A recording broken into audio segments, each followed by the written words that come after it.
Всем привет! Сегодня выходной, а это значит мы читаем с вами интересные истории от наших подписчиков.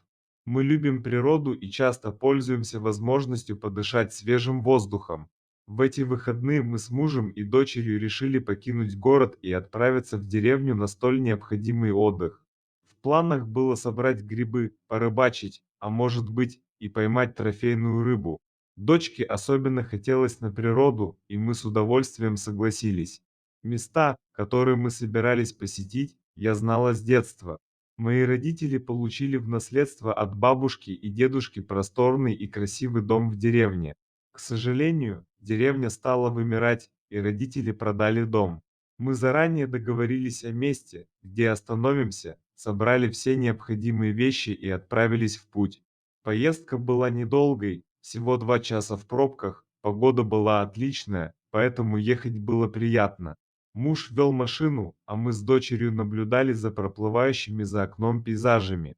Мы ехали по проселочной дороге, не торопясь, так как недавно прошел дождь и дорога была еще мокрой. Моя дочь уже уснула, и я только начала дремать, когда муж неожиданно нажал на тормоза. Я проснулась от неожиданности и увидела, что он отстегивает ремень безопасности и выходит из машины. Выглянув в окно, я увидела, что мы приехали в деревню, которая уступила место лесу, а за ним снова появились небольшие поселения. Муж рассказал мне, проезжая по мокрой проселочной дороге, я заметил что-то лежащее в грязи на обочине. Оно было настолько грязным, что даже не было понятно, какого оно цвета. Я остановил машину и отстегнул ремень, а затем вышел из машины, чтобы посмотреть поближе. К моему удивлению, это была лиса, она выглядела так, как будто ее недавно сбила машина. Я подумал, как я могу оставить ее там умирать, она ведь живая, иногда я не понимаю поступков других людей. Мы были потрясены плачевным состоянием бедного животного. Его глаза медленно открывались и закрывались, грудная клетка вздымалась и опускалась, но он еще дышал. Мы не могли подобрать слов и стояли в оцепенении, и тут из машины выскочила наша сонная дочь и пробежала мимо нас. Она присела возле зверька и стала гладить животное по голове. Отец сказал дочери, что они ничем не могут помочь, но дочь отказалась верить словам отца. Она строго посмотрела на мужчину и сказала, что не позволит оставить его тут. Ближайший город находился далеко, и мы решили отвезти его в ближайшую деревню. Мама девочки взяла одеяло из машины и медленно пошла к зверьку. Женщина аккуратно положила животное на одеяло, завернула его и отнесла в машину. Затем она аккуратно положила его на заднее сиденье и забралась сама, положив голову лисы себе на колени. Время поджимало, и они отправились в путь, как можно быстрее двигаясь по грунтовой дороге. Дочь пыталась успокоить лисенка, пока они ехали. Когда они приехали в деревню, лисенку стало совсем плохо, и его даже вырвало в машине.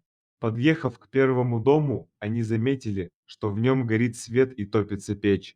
Муж быстро выбежал из машины и постучал в ворота. Через несколько минут в доме услышали стук. Из него вышел пожилой мужчина.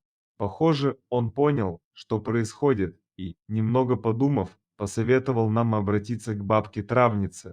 Только она могла помочь нам в этой ситуации. К сожалению, ветеринарной поликлиники не было и пришлось ехать к бабушке. Бабушка сидела на скамейке и разбирала какие-то свертки.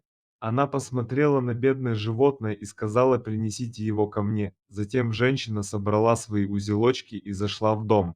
Прихожая дома была наполнена запахом лекарственных трав. Повсюду были разбросаны миниатюрные изображения огненной травы, календулы и других незнакомых лекарств.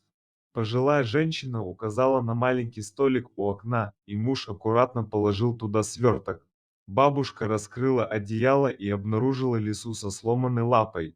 Скорее всего, животное получило сотрясение мозга, так как его еще рвало. К счастью, супруги привезли ее вовремя. Бабушка сказала им, чтобы они уходили, что они и сделали. Мы опешили от такой уверенности бабушки, но нам ничего не оставалось, как следовать ее указаниям. Чувствовалось, что бабушка была уверена в своих словах. Мы вышли из дома, как велела бабушка, и отправились заселяться в наш дом отдыха. Мы сняли прекрасный домик в лесу у речки, мы разложили вещи и решили отдохнуть. Но беспокойство за Лесенко так и не оставляло наши мысли. В результате у нас не было никакого желания идти на рыбалку или за грибами. Прошло 2 дня, и в 5 часов утра нас разбудила дочь. После завтрака мы отправились к бабушке-целительнице.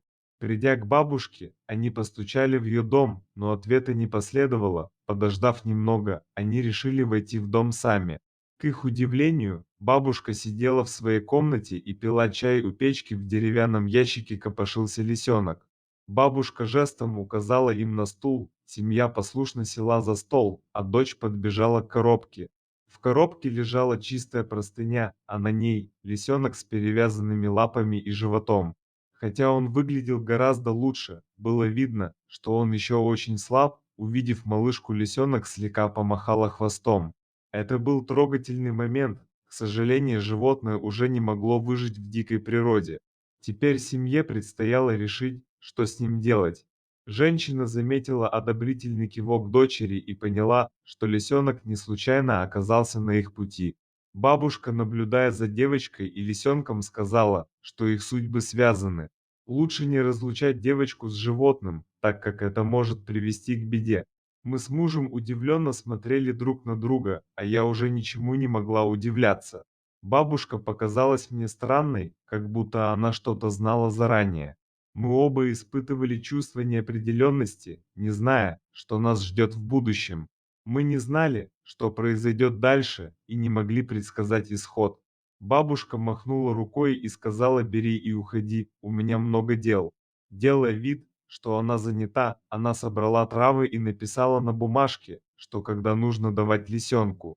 Мама девочки взяла мешочек и взамен передала немного денег, но в качестве благодарности ей казалось, что так и надо делать. Щедрость бабушки проявилась в том, что она отказалась взять деньги в благодарность за травы. Лисенок оказался мальчиком, который был уже достаточно взрослым. Мы забрали его домой и стали ухаживать за ним.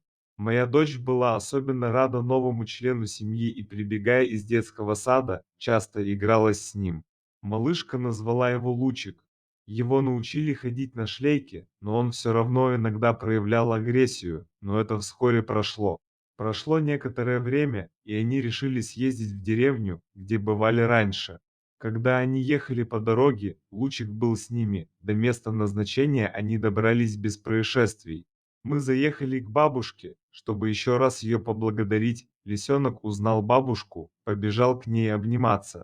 Мы с мужем болтали в доме у бабушки и пили чай. Девочка в это время играла на улице с лисенком.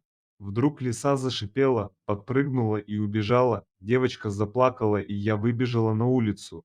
Подбежав поближе к дочери, я увидела, что девочка показывает пальцем вдаль. Она рассказала, что рядом проползала змея, девочка не увидела ее и наступила.